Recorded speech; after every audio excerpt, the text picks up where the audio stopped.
Hi friends. I hope आप सब लोग अच्छे होंगे, सेफ होंगे। और जो लोग पहली बार जुड़ रहे हैं उनको बताना चाहूँगा फूड सोल के बारे में। फूड सोल एक ऑनलाइन प्लेटफॉर्म है जो कि ऑर्गेनिक प्रोडक्ट्स सेल करता है और उससे जो भी आय होती है वो विराज फाउंडेशन को दान करता है। विराज फाउंडेशन एक नॉट फॉर प्रॉफिट संस्था है और अब चैरिटी हार्ट हॉस्पिटल भोपाल में लेके आने का प्रयास कर रहा है। और आपको और अधिक जानकारी चाहिए तो आप डिस्क्रिप्शन में जाके देख सकते हैं। एंड आज का जो हमने टॉपिक चुना है कि किस्मत, लक किसको कहते हैं, उसको समझने की हम कोशिश करेंगे। और कई बार आपने सुना होगा कि उसकी किस्मत खुल गई, उसका लक बहुत तेज है, इस तरह की बातें। पर ये एक्चुअल में होता क्या है, हम आज इसको समझने की कोशिश करते हैं। उसके लिए आपको एक कहानी सुननी पड़ेगी। कहानी किसी और की नहीं, मेरे छोटे भाई की कहानी है और अपन उससे समझने की कोशिश करेंगे कि लक होता क्या है। तो बात पुरानी है और उस समय मेरा छोटा भाई शायद 10th क्लास में था। 10th क्लास में पढ़ रहा था, गर्मियों की छुट्टी थी। और अभी आपने सुना होगा ना कि गलत संगति में नहीं रहना चाहिए। और तो वो क्यों बोलते थे कि कोई भी चीज़ जब किसी की कुछ शुरू होती है तो वो बहुत दूर तक जाती है। तो उस तरीके से कोई भी शुरुआत, किसी भी चीज़ की शुरुआत छोटी सी शुरुआत होती है, ये सुना होगा आपने। तो मेरे छोटे भाई की समर हॉलीडेज चल रहे थे, वो 10th में था। और जैसे सभी लोग करते हैं, गर्मियों की छुट्टी वो एंजॉय करते हैं अपने अपने तरीके से। तो स्टूडेंट्स या बच्चे मोस्टली क्या करते हैं, अपने दोस्तों के साथ खेलते हैं।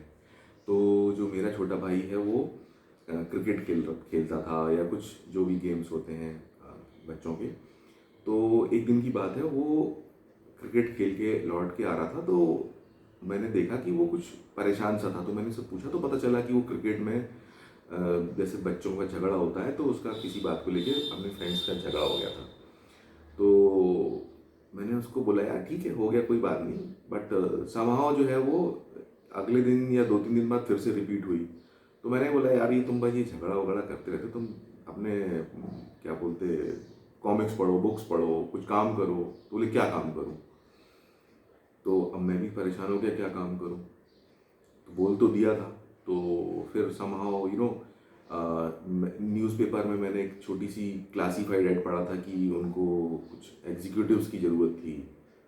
तो मैंने छोटे भाई को दिखाया कि पेपर में ऐड आया भाई, इसमें देख लिखा हुआ है कि कुछ एग्जीक्यूटिव्स चाहिए हैं, तो व्हाई डोंट यू ट्राई। और वो समझना आपको, वो सिर्फ 10th में था उस समय, 10th का एग्ज़ाम दिया था उसने। तो वो गया और it came out to be एक विनर्स मार्केटिंग करके एक कंपनी थी, जो कि एक समय में अगर आपको याद होगा तो कंपनियां, बहुत सी कंपनियां आई थी जो डोर टू डोर मार्केटिंग करवाती थी। तो वो इट वॉज दैट कंपनी। और मेरे छोटे भाई को कुछ समझ में नहीं आया, तो मैंने कहा तू जा ना, सीखने के बहाने कुछ सीख ही लेगा, चला जा। तो उसने ज्वाइन कर ली वो। और वो डोर टू डोर मार्केटिंग थी, इस तरीके से उसने शुरू किया। तो वो काम जो था उसने शायद एक हफ्ते किया होगा, क्योंकि वो बड़ा टीडियस जॉब होता है कि आप डोर टू डोर जा रहे हो और प्रोडक्ट सेल कर रहे हो। बट वो उसकी लाइफ के लिए टर्निंग पॉइंट साबित हुआ। उसमें एक गजब का कॉन्फिडेंस आ गया बात करने का, जो उसका जो जो एक बात करने का या जो जो भी कह लो आप, उसमें चेंजेस, जो पॉजिटिव चेंजेस बहुत अच्छे से आ गए। एंड ये शुरुआत जो हुई उसके लाइफ में टर्निंग पॉइंट साबित हुई। आगे ये हुआ कि फिर जब वो 11th में गया तो उसने फिर अगले साल फिर summer job, he started looking for a summer job. अब वो ऑटो मोड में आ गया इसके बाद, अगले साल से।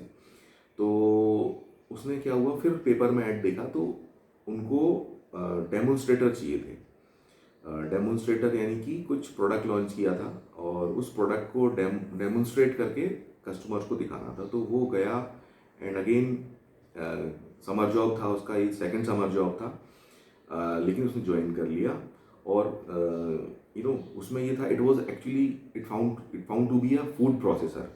उसमें क्या था, फूड प्रोसेसिंग कंपनी थी जो कि जिसने अपना फूड प्रोसेसर लॉन्च किया था।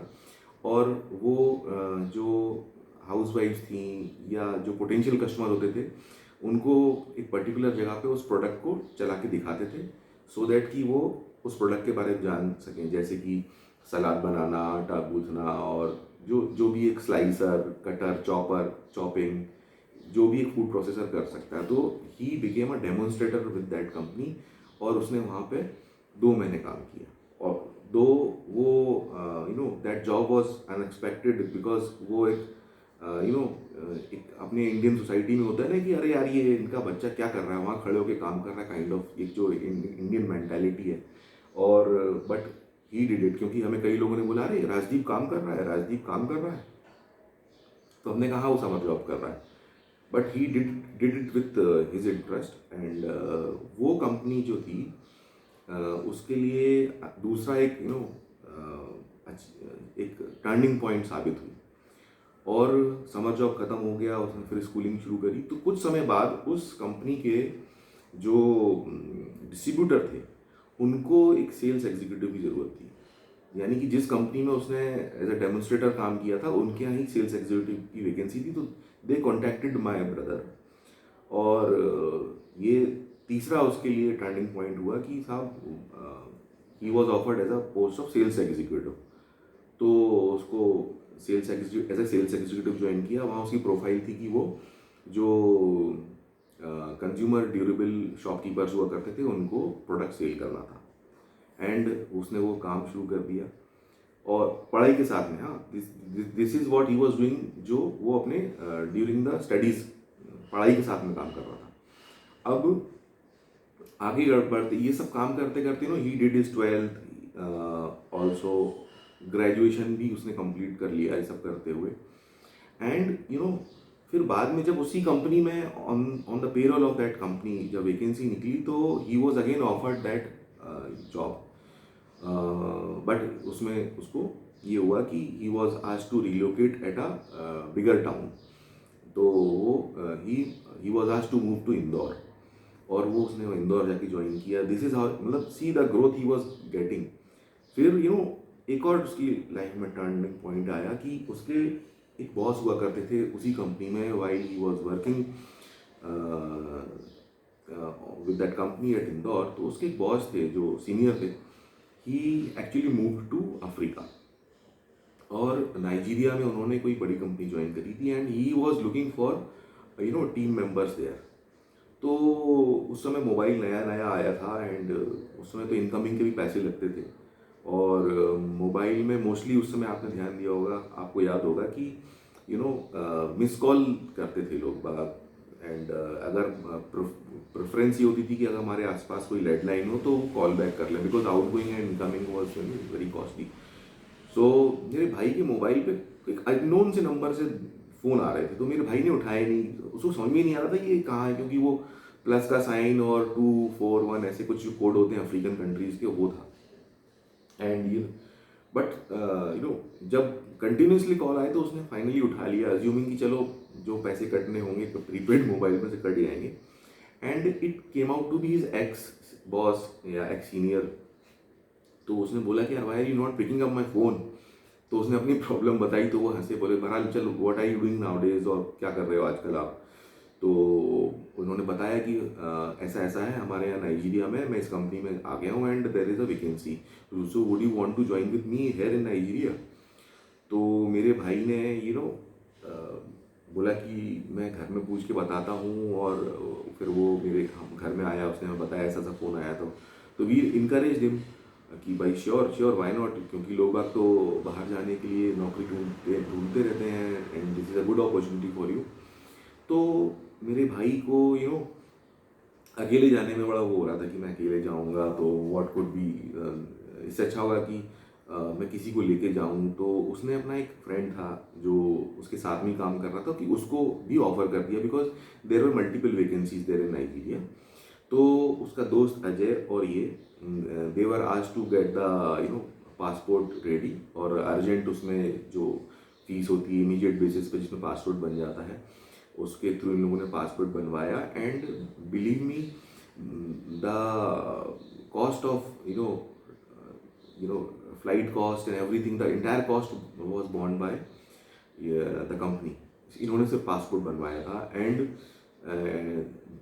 जब ये जा रहे थे, हम इन्हें एयरपोर्ट छोड़ने गए थे, तो मैंने इससे पूछ लिया छोटे भाई से कि भाई तेरे जेब में कितने पैसे हैं, तो to my surprise he was having just 2000 bucks in his pocket, या उससे भी शायद कम कुछ पैसे थे। तो मैंने उसे 4 या 5 हज़ार रुपये एयरपोर्ट पे दिए थे cash, I remember this. But फिर वो दुबई होते हुए, फिर आदिस अबाबा होते हुए and they flew to Nigeria and उस और बहुत ही कम उम्र थी अजय और राजदीप की। Ajay was my brothers friend, और ये वहाँ पहुँचे एंड हम लोग बड़े वरीड थे कि पता नहीं क्या होगा, कैसे होगा, क्यों इतनी कम उम्र में, क्योंकि इमीडिएटली आफ्टर हिज ग्रेजुएशन ये चले गए थे। और वहाँ इन्होंने जाके कंपनी में ज्वाइन किया और वहाँ ये लोग कई साल रहे, करीब 15 साल मेरे भाई ने वहाँ नौकरी करी and due to various circumstances, फिर हाँ बाद में उनके साथ वहाँ जो भी बहुत सारे इंसिडेंसेस हुए, अच्छे बुरे, तो वो मैं कभी और शेयर करूँगा आपके साथ में। Now he has come back and बहुत अच्छे सेटल हो गया है वो। He has become a distributor now for consumer durables, और कई कंपनियों के उसने डिस्ट्रीब्यूशन लिया है for various cities based in MP. So now he is well settled. So तो ये जो मैंने आपको स्टोरी सुनाई, now in correlation to this story, let us try to understand what is luck. So to my understanding, luck is set of choices we make and outcome of those choices due to circumstances which we are beyond anyone's control is a luck. और यहाँ हम सिर्फ कोशिश कर रहे हैं luck, what is luck समझने की, क्योंकि सबका अपना अपना परसेप्शन होता है and I am trying to be just kind of catalyst to help you understand things. And अगर हम भारतीय दर्शन बात करें तो श्री भगवद गीता में तो कर्म पे बहुत जोर दिया हुआ है, और कर्म जो है वो बहुत इम्पॉर्टेंट है। बिकॉज इफ़ यू कर्म, what is karma for being the set of choice, मतलब आपको कुछ शुरू करने से पहले you would have to choose कि मुझे ये करना है, मुझे वो करना है। Say for example you choose to become a engineer और अ डॉक्टर और आर्किटेक्ट और a chartered accountant, then you choose to join a particular company और स्टार्ट योर बिजनेस और वट एवर। तो आपको एक जो पहला कदम होता है वो चूज करना होता है, दिस इज कर्मा।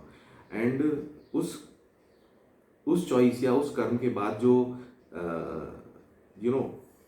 आउटकम होना शुरू होते हैं, जैसे कि मेरे भाई ने एक शुरू किया था, उसने एक डोर टू डोर मार्केटिंग से शुरू किया था, एंड उसके बाद जो रिएक्शंस होना शुरू होते हैं by the virtue of nature, जिसको हम सुप्रीम पावर ही बोल सकते हैं या भगवान बोल सकते हैं, जो हमको दिखता नहीं है, या सर्कमस्टेंसेस क्रिएट होते हैं। वो एक डोर टू डोर मार्केटिंग से अगले साल उसमें कॉन्फिडेंस आ गया, अगले साल उसने फिर he joined as a demonstrator with a company, फिर उसी कंपनी ने उसको ऑन रोल्स ले लिया बाद में, फिर उसी कंपनी में उसके सीनियर ने उसको अफ्रीका बुला लिया where he made lot of money. हाँ, of course he has to pay a price for that also, क्योंकि Nigeria it is not considered a safe country, but हाँ जो उसका ऑब्जेक्टिव था, he wanted to make money out of it. और वो मेरा एक फ्रेंड नाइजीरिया गया था और वहाँ वो शायद 15 दिन बाद वहाँ से भाग के वापस आ गया था, और यहाँ मेरा भाई जो है वो 15 साल वहाँ रह के आया। तो the whole circumstances, outcome of choices we make is a luck. यहाँ पे आप कहीं अगर कुछ करना चाहते हैं, तो अगर आपको कुछ लाइफ में करना है तो आपको तो शुरू तो करना पड़ेगा, you would have to make the choice, and उस चॉइस को एग्जीक्यूट आपको करना पड़ेगा।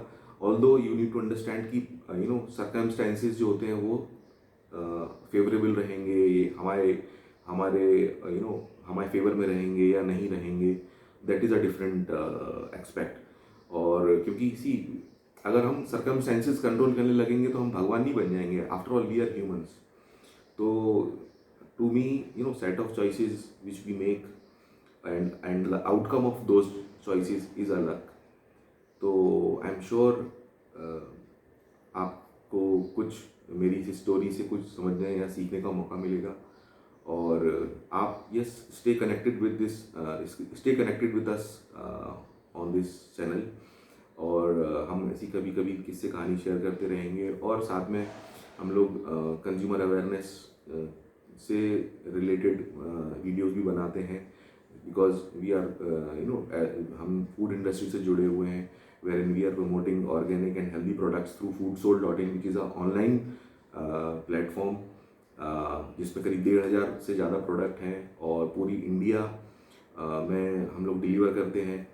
एक हमारे फ्रेंड हैं, फ्रेंड क्या मतलब रिंकेश नारायण गुप्ता जी, जिन्होंने हमारे पहला लकी कॉन्टेस्ट जीता था, लकी कूपन जीता था कॉन्टेस्ट में. तो उनसे मैं फ़ोन में बात कर रहा था, तो ही आज मी अ क्वेश्चन कि आपका ये स्टोर किधर है. तो तो आई टोल्ड हिम कि भाई this is a online store. मैं ये सब इसलिए बता रहा हूँ क्योंकि there could be query in your mind also कि ये स्टोर कहाँ पे है. तो ये store it's a virtual store presence on the web internet, जहाँ foodsoul.in पे लॉग इन करके from thousands of products you can choose. और उसमें अभी तो बहुत सारे ऑफर भी चल रहे हैं. एंड प्लस जो विराज फाउंडेशन है उसको 12A और 80G में इनकम टैक्स एग्जम्पशन मिला हुआ है. And plus we are also doing the crowd funding, जिसमें सभी का सहयोग लगेगा थ्रू मिलाप, जो milap.org, which is a crowdfunding platform. And हाँ, again I would want to update. आप अगर विराज फाउंडेशन के बारे में जानना चाहते हैं तो virajfoundation.com पे लॉगिन करके डिटेल्स दे सकते हैं.